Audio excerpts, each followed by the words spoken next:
Which one is right?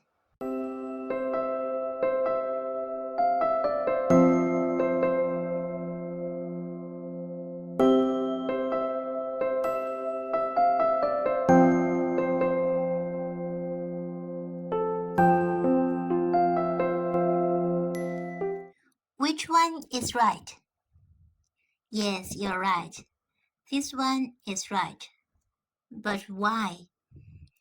I, u, ji, u. I means love. U means house. Ji means rich. And u means crow. And this 鸟 means bird. So I, u, ji, u means you love somebody, live in this house so much that this love extends to the crows on his roof. So here, why crows?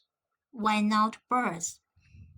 Because in Chinese culture, maybe some people love crows, but most of them just don't love crows. You love this person so much, even though you maybe don't love crows, but because of the love, you love crows nowadays.